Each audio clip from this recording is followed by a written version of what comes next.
Olá, pessoal, bem-vindos a mais uma aula da disciplina de Epistemologia da Educação Profissional e Tecnológica do curso de pós-graduação Lato Sensu em Docência na Educação Profissional e Tecnológica.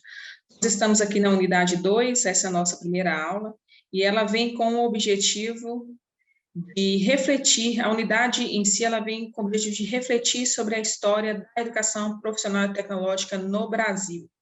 O objetivo da aula 1 da unidade 2 é exatamente, nós vamos fazer essa divisão temporal aí para a compreensão da história da EPT. Então, para essa aula de hoje, nós vamos trazer o período colonial, do período colonial até o ano de 1908. Vamos lá. Vou só compartilhar a tela cheia aqui, para ficar mais fácil a visualização de vocês.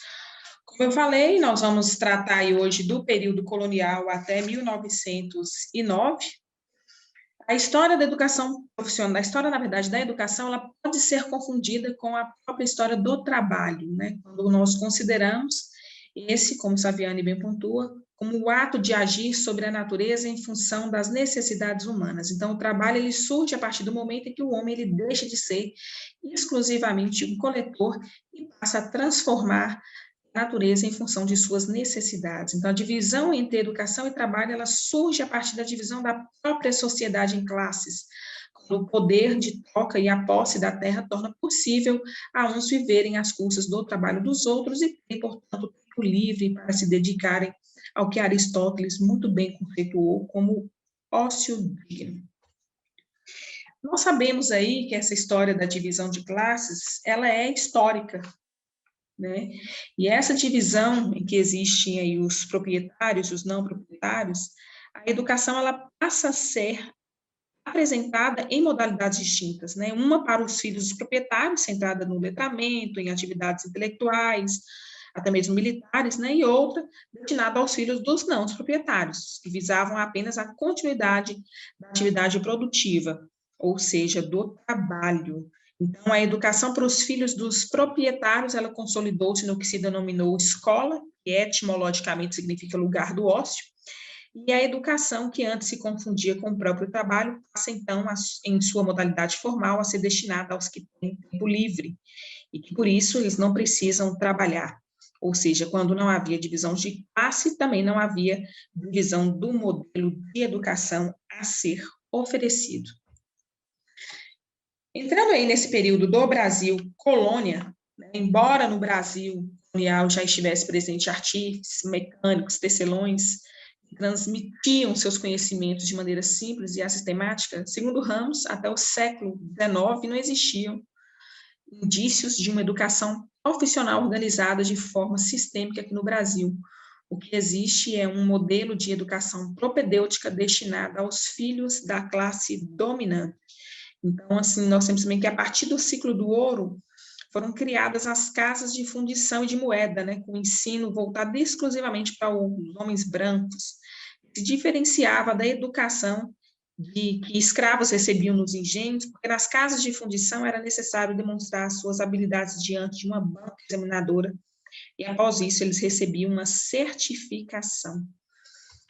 E no ano aí, os primeiros passos de um processo realmente sistemático, que vai se dar aí mais ou menos em 1809, né? Em 1808 nós temos a chegada da família real e a criação dos colégios de fábrica, mas essa questão sistemática mesmo, ela se dá em 1809, quando, através de um decreto, o príncipe regente, o futuro Dom João VI, ele cria esse colégio de fábricas.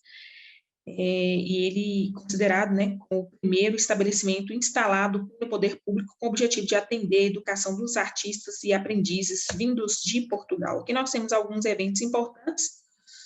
Esse ato aí, ele vinha na sequência, né, do Alvará Joanino, 1º de abril de 1808, que vai permitir o livre estabelecimento de fábricas e manufaturas no Brasil, e que derrogava a proibição de existência de fábricas, né, em 1875. Então, tudo isso encontra suas explicações com o deslocamento da sede do reino para o Rio de Janeiro, as relações comerciais com a Inglaterra em processo de industrialização. Então, a essa medida se somariam outras, como a criação aí de uma companhia de artífices no Arsenal Real do Exército, instituição do aprendizado da impressão em 1811 e a Carta Régia de 1812, que mandava formar uma escola de serralheiros, oficiais de Lima e espingardeiros para se ocuparem de preparar fechos de armas, né? Ainda há de considerar também a vinda da missão francesa em 1816 e a criação do Seminário dos Órfãos da Bahia, no ano de 1819. Já após a independência, né, em 1826, surge a primeira lei sobre o ensino de ofícios no Brasil, e em 1832 é instituída, através de um decreto imperial, o ensino de ofícios nos arsenais da Marinha e da Guerra. Na década de 40, do século XIX, foram criadas as casas de educandos e artífices nas capitanias das províncias. Elas tinham como objetivo que atender os desvalidos de sorte e de fortuna, um fator que era normativo para ser aceito nessas escolas, né? Dessa forma também evitar a criminalidade. No ano de 1909, nós vamos ter aí a criação de escolas de aprendizes e artífices, né?